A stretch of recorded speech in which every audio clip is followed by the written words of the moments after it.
88% of the work week is spent communicating, so it's important your team does it well. Enter Grammarly. Grammarly's AI helps teams communicate clearly the first time. It shows you how to make words resonate with your audience, helps with brainstorming, and lets you instantly create and revise drafts in just one click. Join over 70,000 teams and 30 million people who use Grammarly to move work forward. Go to grammarly.com/enterprise to learn more. Grammarly, enterprise-ready AI. The following production is part of the We Be Geeks podcast collective.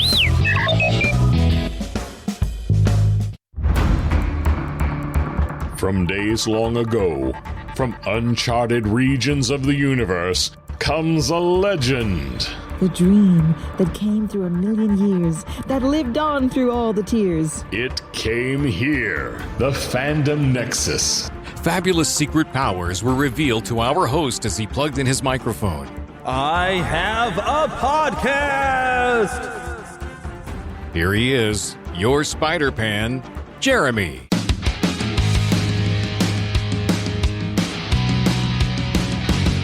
Hello. I know we're a little late at getting you some new content this week, but I've had a very busy week, and I bet maybe you have too. I don't know if you've been as busy as I have due to your career, but I know my job with the election happening this past week and working in a local TV news station. Now, I may not be a reporter, but I did have to follow the reporters around and film them doing their jobs, and we made a promo that we were able to air on Wednesday about our reporters being around covering the election. So I worked very late that night, and it's just kind of been a busy week, and so I just didn't get around to getting anything done for this show. I am working on another guest. I don't know when we'll be able to have this other guest in, but I got something special hopefully I will be able to do in the coming weeks. But I do have something special for you this week. This week we have W.R. Miller on the show. He's been on the show a long time ago, back when this was the Neverland podcast. And he has some different books that he had written on Star Wars and voice acting. He was a writer for Starlog magazine and lots of others. So that's coming up in the show. And we had a great conversation with him, having lots of fun. We're discussing his new book, where he has got interviews with the people behind the Batman animated series of the 90s. And I'm sure that you're a fan of that show. And if you aren't, it's probably because you just haven't watched it or you just don't like Batman. It is available in a lot of different places to stream or to own. If you're like me, I own a copy of it. And if you were to watch it, I think you would enjoy it. Even if you were like, well, whatever, Batman, I don't care. And you watch this show, you'd probably become a fan of the show. It was just that good. So that is coming up later on in the show. And of course, we have some of our usual host chatter type of things, like I'm going to get into right now. So what have you been watching? Well, like you probably been watching a lot of election coverage, right? I haven't watched a whole lot of it because once we got it over and done with, it was nice to move on from it. But I did start watching the Music by John Williams documentary that's on Disney Plus. It was kind of late in the evening when I started to look at it, and so I did start to doze. So I need to start watching it again. But it's very enjoyable, and it's nice just hearing John Williams music in a documentary. And if you're not familiar with John Williams, I would be surprised. But if not, this is the composer behind the music of Star Wars, the Indiana Jones series of movies, the Jurassic Park themes. He's done music for the Olympics, Schindler's List, just so much, so much. He even won an Oscar for Fiddler on the Roof. He's a prolific. Jaws. He's prolific. If you weren't familiar with John Williams, if you weren't familiar with John Williams and you have Disney Plus, I recommend going and checking out this documentary about John Williams. It's good stuff. I haven't finished watching it, so I can't do a full review of it other than to say that I was enjoying it. I was just also very, very tired, so I didn't get to finish watching it. So I don't get to go do a full review, I guess, for you. So what have I been playing? Well, I'm still trying to work my way through Dead Space, but what's more important of who's been playing what, and this is coming up. I meant to hopefully release this sooner. Let me give you a little backstory. So Lost Boy Philip, also known as Pastor Philip, who's frequently been kind of a co-host here on this show, he had knee surgery earlier this week. He's gotten to come home now. He's still in some pain, so I'm going to leave him be as far as watching movies with my pastor. And I probably will let him be maybe even this weekend. I don't know if he's feeling up to it. Maybe we'll be able to watch Spider-Man, because that was supposed to be the next movie on our list. But with him kind of being out of commission, he had to get off his some of his medication for arthritis and stuff. That happens sometimes you get older. And well, I guess we're getting older. But he was in some pain because he was off of a lot of his pain medications that he has. I mean, he's had 7 brain surgeries, guys. So he wasn't feeling very good last weekend. I thought, okay, well, you know what? I need to get a show done, but we won't worry about watching Spider-Man. We'll let him kind of deal with things he's going with. So I thought it would be fun. I recently managed to find a copy of the original PlayStation version of Final Fantasy VII. Now, granted, of course, I do own this, or I guess it's a PC version, where they've ported that onto console to where you can just, with a press of a button, you can turn on your limit breaks and heal yourself up, and you can shut off random encounters. You know, you can do that sort of thing. And I have gotten quite a few trophies playing through that a couple of times on my PS4 and PS5, respectively. But now this is the original 1997 game, and I managed to get a copy of. And I thought, okay, I was at some point thinking I would buy a copy for my wife for the Nintendo Switch. It would be the same one on the PC, so she could cheat if she wanted to. Because trying to get my wife to understand my fandom of this game. So I thought, well, let her play the original. I think this she would enjoy it. I figured give it a shot. And how much fun I thought it would be if I did a special episode of, instead of watching blank whatever name the movie with my pastor, I was playing Final Fantasy VII with my wife. And so I have that episode up there. I didn't get it released yet because I didn't get a chance to. I'm going to record an ending for that and edit it together, and that will be coming out. Actually, probably by the same time that I get this show out, it will be out there. So if you have not yet subscribed to Watching Movies with My Pastor, I do recommend you do it. It's a fun show to make, and you can watch a movie along with this, or sometimes I've got an edited version where you only hear where we were discussing things about the movie, like Field of Dreams. I'd never seen it, so we didn't talk a lot because I was trying to watch. But we have that out there. I'm expanding some of the things we do where I want to bring in a lot more facts about the film. So I'm having to do a lot more work and research on some upcoming movies, because we are planning on watching the Sam Raimi Spider-Man from 2002. We also are planning on the 1978 Superman, the extended edition, which we've been kind of wondering, and we might have to look into. And I know I own an expanded edition that's over 3 hours. I'm gonna have to look at the link of it. I think it's like 3.5, something like that. But Philip thinks there might be even about like a 4-hour version, because there's a version they showed on television, and there's one he was talking about, Miss Tessmacher being thrown to the tigers for betraying Lex Luthor, which might have made it into one of these cuts. So we're trying to figure out, like, well, we want to make sure we watch the end-all be-all extended cut when we do watch Superman. So, but that's in our plans in the future. But like I said, I want to watch Spider-Man first. And of course, we'll watch some other retro films as we go along and talk about those. You know, we're going to have to watch something for Christmas. And I think what we might watch is, if you've been listening to this show for the past, well, we've almost finished 11 years. This is season 11 here. But if you've been listening, you've heard me mention the musical Scrooge. And I know Philip and I would have a grand time, and I watch it every year anyway. We might watch that for our movie here this December, if we can get things moving along. That would be a lot of fun. I would enjoy that. That would, we might even sing along. Who knows? I don't think you would do that, but of course you're going to hear me for Final Fantasy VII, since there's no voices. I provided the voices for my wife as we were playing that. But so that episode will be available. By the time you're hearing this, you'll be able to listen to that episode as well. I just have to record an ending, edit that together. I make video versions of those episodes, mainly because we have a specific YouTube channel for that, of Watching Movies with My Pastor, where you can see video versions of the podcast. You can also see, if it's a movie I haven't seen before, there will be video of us actually watching it, because Philip thinks my reactions will be fun. And I'm working on perfecting that. I've got some green sheets to kind of green screen out the couch, which I do need to light it probably better when we get going. So we do have plans for any time we watch a movie that I haven't seen.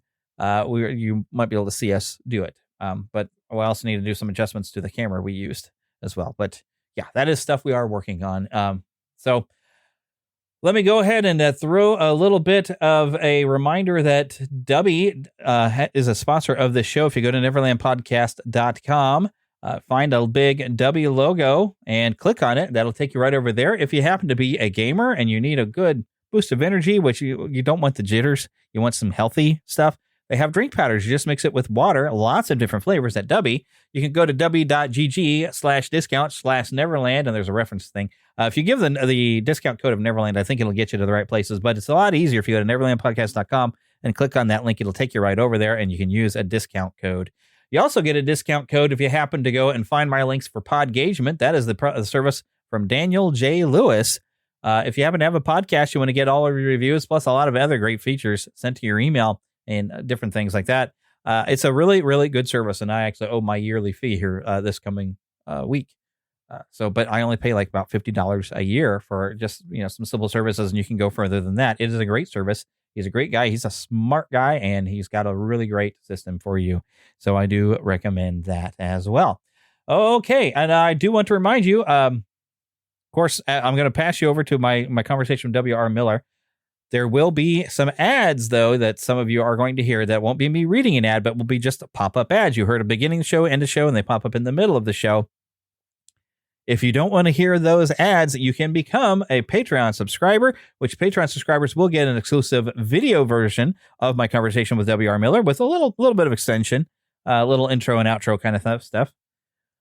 So if you would like that, of course, that's through Patreon. Also, with Red Circle, you can get a version of the podcast, just the audio, without the ads in there.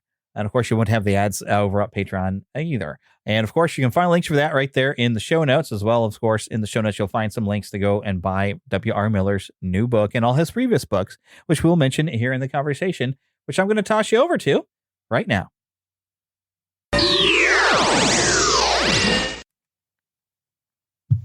Guess what, fans and fandoms, or whatever you want to call us?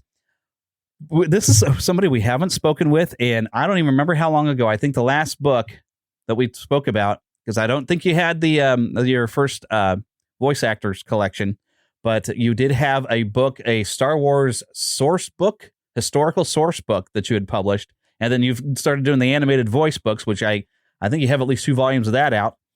But so it's been a very long time, but we have W.R. Bob Miller.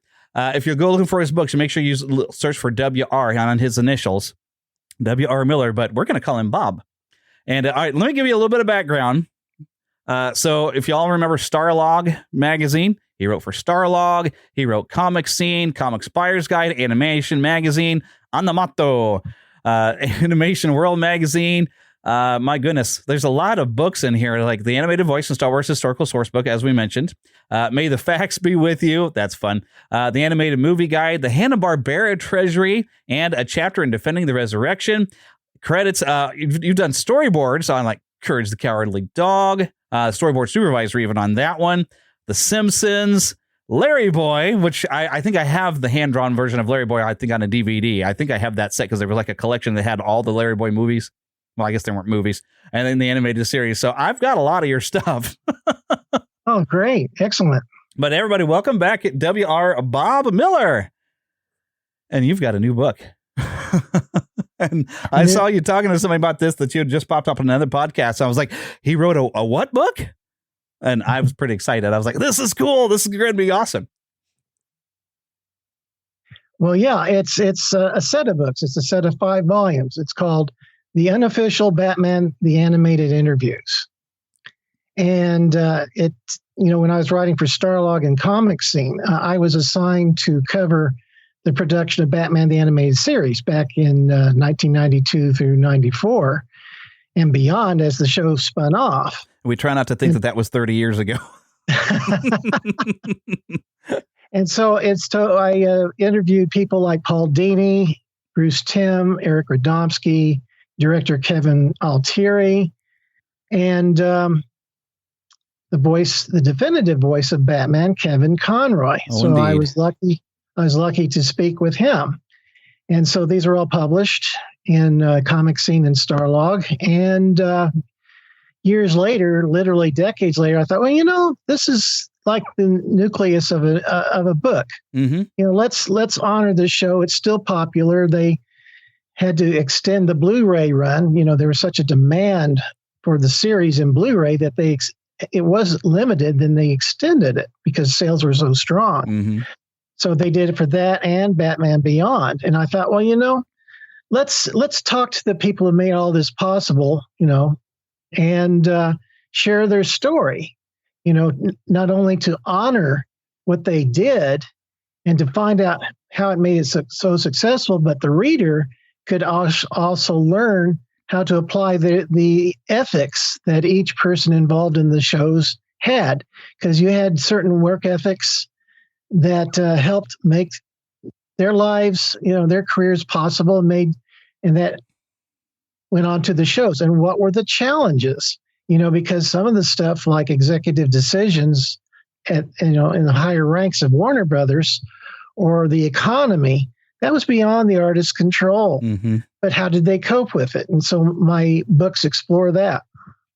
And the nice thing about this is, it'd be very difficult to find and collect all of these articles in all the magazines. And, it's kind of sad that magazines just almost barely exist with this kind of a thing. And you can go online and find most things, but trying to go and find the old things that you'd want to keep and reread, that'd be difficult. So it's really cool that you've been collecting these and then publishing them as books. So oh my goodness, here's everything from Star Wars. Here's everything from about this cartoon. And I appreciate that. And I've even seen here lately, a publisher is collecting a lot of Electronic Gaming Monthly, and you can buy volumes of collections of those magazines now. So it's like a lot of my childhood is getting to come back.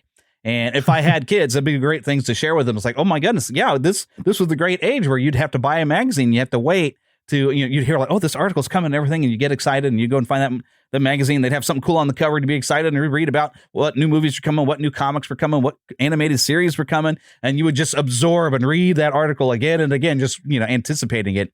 It was a completely different time than what we live in now, where everything is so you get it right away. You don't really have to wait and anticipate. You can go and just get online and find most things. Well, my books are like one-stop shopping because not all the interviews are from me. Some are interviews with people like Shirley Walker, who's since passed away, or director Boyd Kirkland. I got permission from the authors of those interviews to include them in this book.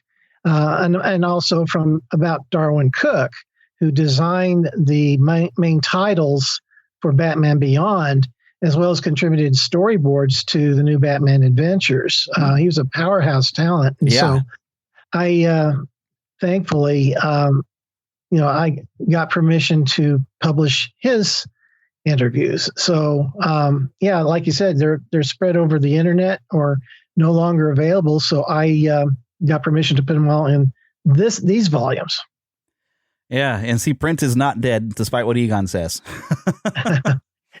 And I'm still old school. I like having a nice printed copy of stuff, and I have stuff still on my bookshelf that I haven't read yet, but I like having it in print. I'm like, I can access this anytime. So I still have a couple of Jim Korkis books that I haven't read yet. Oh, okay. Because I think you're the one that connected me with Jim Korkis. Looking through the messages. Exactly. Yeah. And see, the beauty of it is readers will get the perspective of the shows as they were being made. And then 20 to 30 years later, when you have the benefit of hindsight. Yeah. So they could have retrospectives on what happened, and they can talk about it now as opposed to then. Yeah, you can get a more broad and full picture, especially Planet Comic-Con, which is one of our local conventions in Kansas City. We actually had a few of the creators on there. I can't think of them off the top of my head, but I think we had some of the writers. I don't think we had like Paul Dini or Bruce Timm, but we had some of the other writers, and even had the voice actress for Poison Ivy. Which it was kind of fun getting her perspective, because she was not familiar with Batman other than knowing it existed. And so getting her perspective, where she became kind of a fan of it as working on it. But you get this is now like 30 years after the series, so you get everybody's stories there. But mixing that in with, getting a book like this where you can read and kind of go from the beginning, because I'm sure even you probably got a lot of articles, even when maybe Warner Brothers had announced that they were going to make this and the production was starting. There's probably some articles even going that far back, right? Yeah, well, pretty much. I actually explore in volume 1 what the animation industry was like before Batman the Animated Series, where there are all kinds of strictures on superhero shows. I mean, Batman couldn't throw a punch. He couldn't do that. Penguin couldn't smoke. Yeah. And so, and all of it was like Adam West type stuff. You have dialogue like, holy hairdo, it's a woman. But I still have love for that though too. The old Adam West. Oh, sure. Those who made Batman the Animated Series do appreciate the Adam West show, but they wanted to make it nice and dramatic and with angst and make it where Batman could actually throw a punch. And in fact, one episode they devoted to Adam West, where it was called what was it called? It was written by Tom Ruegger, who was the creator of Animaniacs, and it was called Beware the Gray Ghost. Oh, yes. And the Gray Ghost was a pulp fiction hero that inspired young Bruce Wayne back when he was a kid, 12 years old or whatever. And so as the episode unfolds, there was a crime committed in the Gray Ghost series that was replicated in the modern day Batman time. And Batman teams up with the actor who played the Gray Ghost. The actor's name was Simon Trent, but voiced by Adam West. And Simon Trent was in a financial bind. He was in an old crummy apartment. He had to sell off his valuable collection of Gray Ghost memorabilia. And then he's kind of saved by Bruce Wayne buying the collection for him because Bruce Wayne was a big fan. Mm-hmm. And what was interesting about the episode also was that the villain of the show, who called himself the Mad Bomber, was voiced by Bruce Timm. I didn't know that. Yeah. And so it was a monumental episode and a tribute to Adam West. Yeah. So it was great. Yeah, that's definitely one of my favorite episodes. I remember when it aired, I was just so tickled when hearing Adam West's voice and even the design of the Gray Ghost having similarities to the Shadow and maybe a little reminiscent of Zorro because, Bruce Wayne was supposed to have been a fan of Zorro when he was a kid. And really, there's a lot of inspiration from pulp comics from the Shadow that got poured into Batman. And so it's nice to like that tribute to everything. It is a fantastic episode. It's a feel good for a dark looking show. It is such a feel good episode. And it's exactly. It is definitely a difference when you watch Batman the Animated Series and you compare it to like just a few years before we had Teenage Mutant Ninja Turtles, where you had a 5-episode miniseries animated in Japan, and it was done almost in the style of anime, and the turtles were actually allowed to kick something, or you could hit something, or you could smash a robot. And then we get the time they get a season, suddenly now they have to drop a pie on them, or it became comical, which was fine, but. And at the same time, I even had my mother, but parents groups were like, oh my gosh, they carry weapons. It's like, yeah, but if you ever watch the show, they're not allowed to use it. This is cartoons. G.I. Joe was more violent than this, but you didn't have a problem with G.I. Joe when they were shooting people.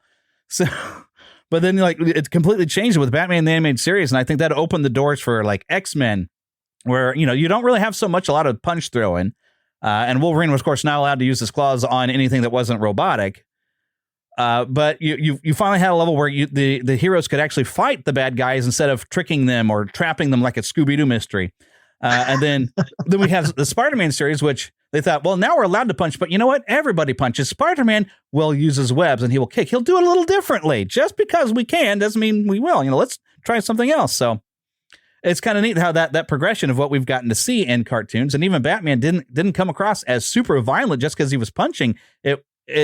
I know it didn't come across as even as violent as something like the A-Team, It was different.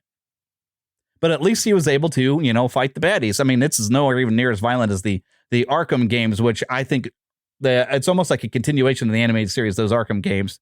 Even having Kevin Conroy and Mark Hamill come back and voice them, and some of the same writers. That's I think why those games became so popular is because those of us that grew up, or I guess I was already mostly growing up. I was a teenager. The animated series, it was like a continuation. We just kind of felt it, except for it had a little bit more of the comic sensibilities. Where in the comics, the Joker is allowed to be a murderer, while in the animated series, he's like, well, he's kind of a thief and he does a lot of jokes, and he might do something that could possibly have killed somebody, but it's not going to happen. But in other terms, we get to see that, no, the Joker has managed to kill a few people, and you can see how violent some of his enemies and how scary they can be. In the animated series, they couldn't even have Ra's al Ghul was an environmental terrorist. He wasn't going, no, we're going to kill everybody like the Punisher. Yeah. So they had to tone a few things down, but it was still such a great precedent. And even the design of having, the dark backgrounds and stuff. I mean, all the different creative ideas and decisions just really led to a lot of, even with that, I don't know what you would call it. It was like a retro style, but yet it was science fiction and futuristic at the same time. It just had an amazing style. And I'm like, this is what I feel like every cartoon of like when you're going to do a detective or a noir, this is the way it should look. It was just perfect. Mm-hmm. Yeah, well, that's due to the genius of Bruce Timm and Eric Radomski. Eric established the Dark Deco style that's established the mood of Gotham City, and Ted Blackman executed the paintings. He was the background painting supervisor, and so a lot of the credit should go to him. But I made sure that credit went to almost everybody, that all the key people involved in making the show. So I spoke to Ted. I spoke to the designers. I spoke to the story artist, Brad Rader. Kevin Altieri also did storyboards, but he directed Feet of Clay with Clayface, with that astounding second part where Clayface transmutes into all these different people and characters that he as an actor had played. I spoke with Shirley Walker's proteges. They name themselves now the Dynamic Music Partners. It's Lolita Ritmanis, Michael McQueestian, and Christopher Carter. And Christopher and I are both from the University of North Texas. So we're alumni of that. And Christopher's story is actually fascinating. Would you like to hear it? Yeah, don't spoil too much of the book. I want to make sure. Well, yeah, you should. Well, what was fascinating was the show was in production first season, and Christopher was actually watching from the University of North Texas. And Shirley Walker's son, Shirley Walker was the supervising composer, and her son was there too, I believe. And he made some connections. He connected with Shirley Walker. And to make a long story short, he actually started composing for Batman the Animated Series in its second season. So he got to join the team on that season. And so the Dynamic Music Partners, they weren't called that then. They gathered together in the 2000s.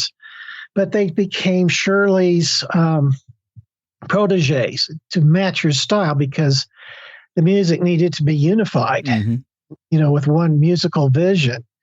And they used a 35-piece orchestra, which was almost unheard of then, because of the expense. Warner Brothers spared no expense to make this a quality show, because they did want this to be an evergreen show or longevity.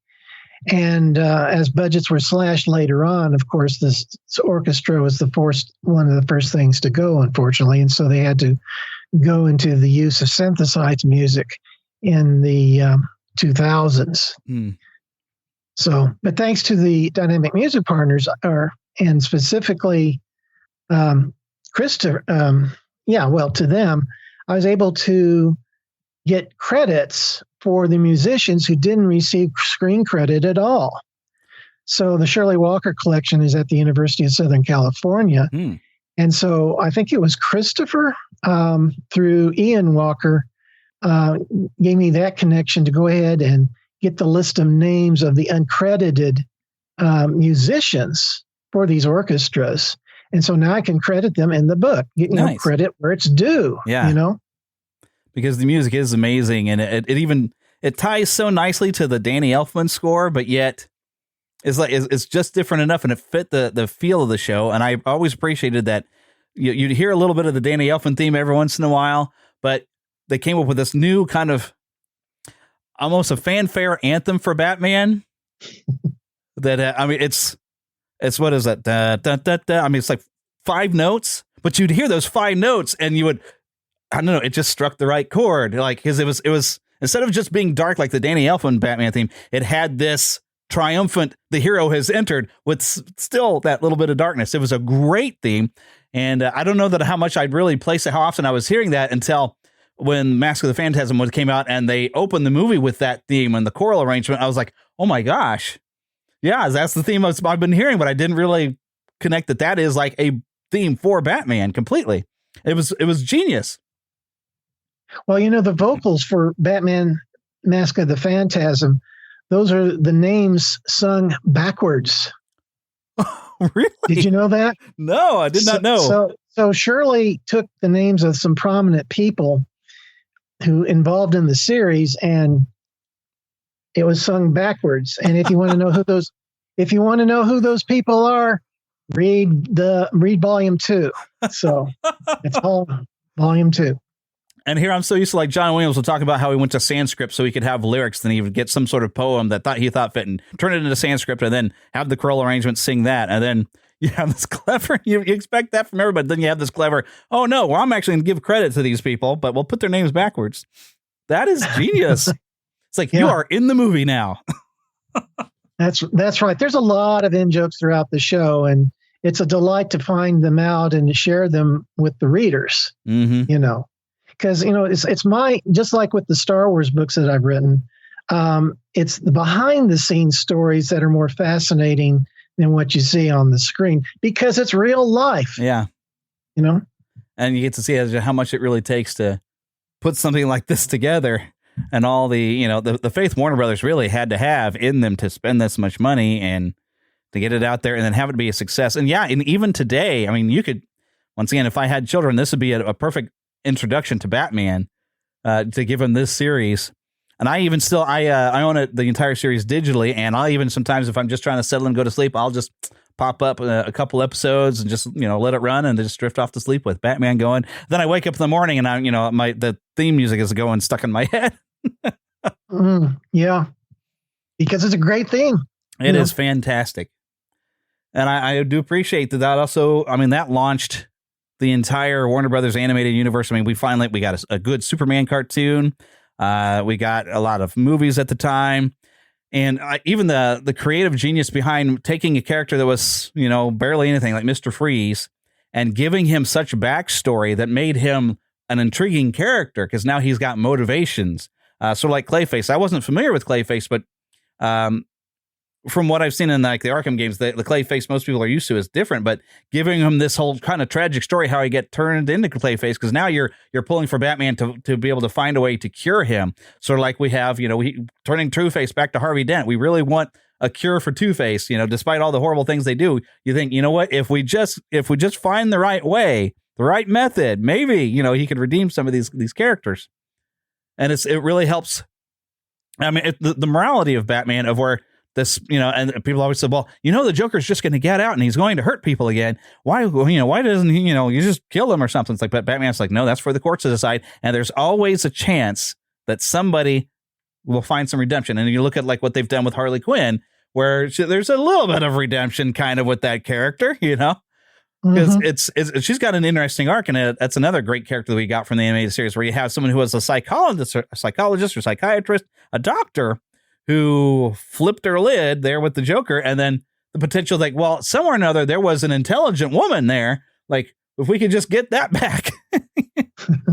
So they took characters that were already kind of interesting, made them better, and took characters we had never heard of before, or maybe we were just heard their name, and made them even more interesting. And even by the right casting with some of the voices, I mean, even the voice of Ra's al Ghul, and my brain just went out the window. But we know him, of course, from Tron. David Warner. I mean, so many great parts, and the caliber of actors that they had. Even getting for the Penguin, and I can't remember that musician's name. Paul Williams. Yes, a fantastic songwriter. Who knew that he would actually be a great, you know, Penguin like this? But oh my goodness, just the caliber of voice actor they got on this, it's amazing. So I mean, goodness, a book that has like interviews with these people, I'm in.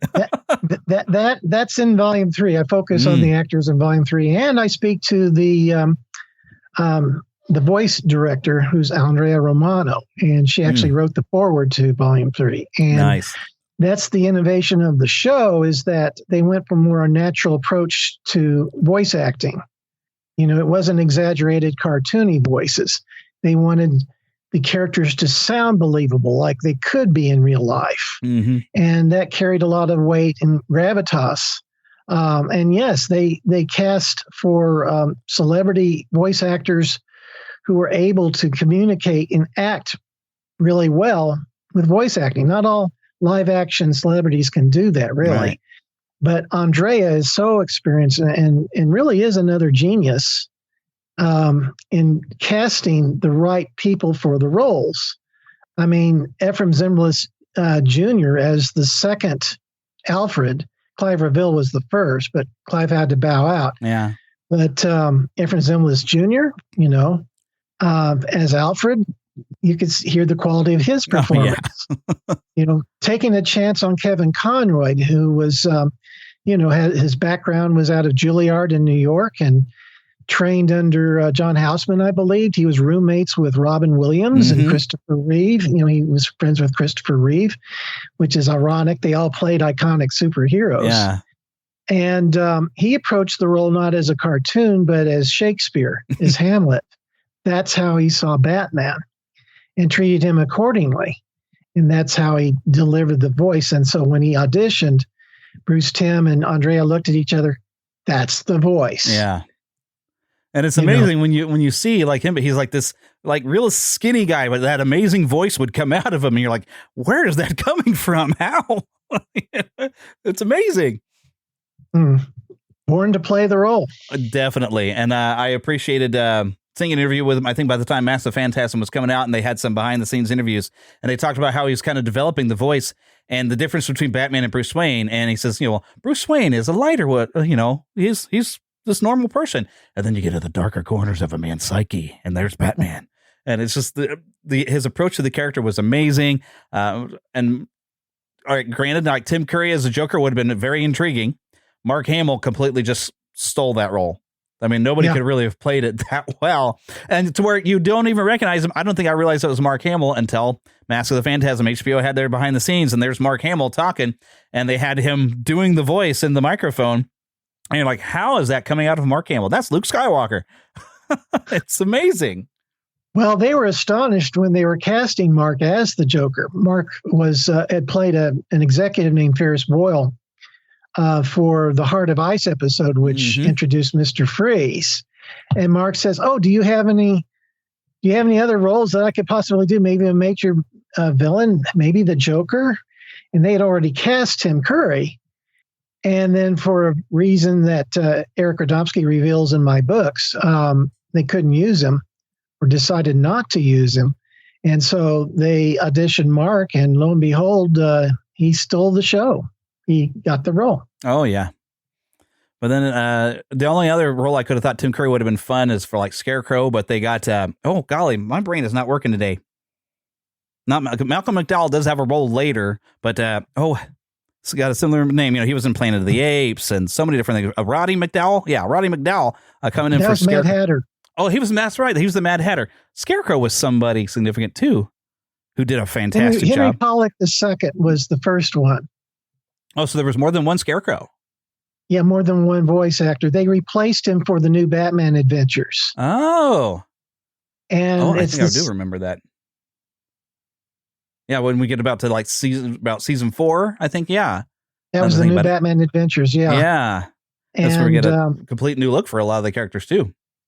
Exactly. And then he played the Question in Justice League Unlimited. Oh, nice. Because he has this unearthly voice. Yeah. And it's really chilling as he can make it. So, yeah. Yeah. So I would have liked to have gotten Tim Curry to get a chance to have done something somewhere because I tell you what, when he plays Pennywise, he can be pretty terrifying given him the opportunity. So sure. He would have made a great Batman villain, or at least a villain on something. But of course, he was pretty fun for Captain Hook on another series. So tremendous talent. But even without him, I mean, I'm glad they didn't get him just because we would have missed out on Mark Hamill. And I completely understand where he said without Kevin Conroy, he's not going to play the Joker anymore because there's such a dynamic between the two of them, the way they played off of each other, that, it just can't be replaced. It's going to live on forever. The way that they interacted, it was just great. And Ephraim Zimbalist Jr. Nobody could have played Alfred better to give him just that little bit of almost a snootiness or snarkiness, but not enough to where he wasn't this lovable, almost father figure. And then having him continue over, I actually love him as Dr. Octopus in the Spider-Man animated series. He was great over there too. Even if it was kind of goofy because they gave him this weird, he's a scientist, so he should have like a Germanic style accent, but he pulls it off so good. He's such a talented actor. And let's not forget Will Friedle. He played Terry McGinnis in Batman Beyond. Yeah. And so he riffed off of Kevin Conroy, who had to play an older Bruce Wayne and more gravel in the voice. And Terry had to bring some masculinity to his own voice to do future Batman. Yeah. And he played opposite Mark Hamill's Joker in Return of the Joker, the video. Yeah, which is pretty good too. So my goodness, yeah, that's, I mean, as much as it had been tough casting for a Batman and a Joker and all that, imagine being Will Friedle and like, oh, we're going to do a new Batman series. And we're going to it's like years later, so you're almost like continuing after this fantastic series. The pressure that must be like, you're going to be this kid, Terry McGinnis, and he's going to become the new Batman. Like, oh, okay. Oh, well, all right. I mean, I'd be nervous. Like, okay, I got to do really, really good and do some sort of impressive, really cool character. This has got to be amazing. Mm-hmm. That was when they auditioned him, they needed to see what kind of chemistry he had with Kevin Conroy. Yeah. Oh my goodness. And pass that test. Yeah. And even with some of the other characters they would bring in later, Tara Strong coming in as Batgirl. Although the way all of them could interact with Kevin Conroy was just great. And yeah, it was just, the cast was just amazing. And then you said that's volume 3? That's volume 3. Volume 4 is Batman Beyond. Volume 5 is Batman in the home videos and in Justice League and Justice League Unlimited. Which is great because in there you get, we've actually had some pretty good voice actors for Superman as well. I'll cover that. Because I remember we started with Tim Daly, and then we got the guy who took over in Justice League, who they sound so similar, but I don't know, the way that the guy from Justice League on would say, well, this ends now. He had such that Superman authority that it's amazing. It's awesome. It gives me those chills because everybody, if you love Batman, you probably love Superman too. I would think. That's my opinion. Okay, so how many volumes is this? I mean, is this coming out in a series of volumes like the animated voice, or is it all available one book in a volume, or how's this coming out? No, it's the hardbounds are available November 15th. There's 5 volumes. The hardbounds are all in color. A little bit pricey, but it's like each volume has like 700 to 800 pages. So It's like you're buying 3 to 4 books per volume at 200 pages each. But they're more like 800 pages because there's just so much material. Yeah. And then the paperbacks, which will be in black and white, they'll be coming out one at a time, one volume at a time, beginning next February. So volume 1 will be February, volume 2, March, et cetera, et cetera. And so, and because they're black and white, they're going to be more affordable. Yeah. But they're paperback. Yeah. And if you want something with longevity and you want to see the illustrations in color, then buy the hardbounds. And, even then, the hardbounds, well, you'll want the color ones because I have some photos that are pretty much exclusive, like Kevin Dodd, who voices Wolverine in the animated X-Men. He took a picture of himself and Kevin Conroy just a few months before Conroy died. So I've got a full-page photo of them both together looking at the camera. In my episode guides, I contacted James Serio, who shared his autograph collection and sprinkled these images where the actors would autograph their images of the characters that they voiced. And so I would sprinkle them among the episodes. So I'm indebted to James for sharing those images. You know what? November 15th makes it a perfect time for Christmas season too. Yes. Just saying, if my wife hears this, hey, you know what you can get me for Christmas? So, and if nothing else, recommend them to the library. Oh yeah. This would be a nice. Oh wow, I can imagine even on the shelf having them all lined up. It'd be kind of fun if there's a picture on the, I suppose on the not the back cover, but on the side where if you put all volumes together, it forms like a bat symbol. Would be kind of cool. I don't suppose that happened, did it? No, afraid not. But I did design the covers. Nice. Yeah. And yeah, because you've done a lot of storyboard. I think we've seen the picture, which I'm going to get a picture of this, and it'll be there on the cover of this episode. As you can see, this is this fun artwork of the Batman's head. Make sure you go and check this out. And this is available Bear Manor Media, which you can find a lot of different things of here. Theme Park Press is connected in here. So this is, I believe, your publisher. Yeah, Bear Manor Media is the publisher. Okay. But of they course, actually bought out Theme Park Press. Oh, okay. Well, that would explain it. And then Amazon, of course, you can find it on Amazon. Just make sure when you go looking for his books, you go W.R. Miller as initials. If you look for Bob Miller, you probably won't find him. At least I don't think that would work, but I haven't tested it.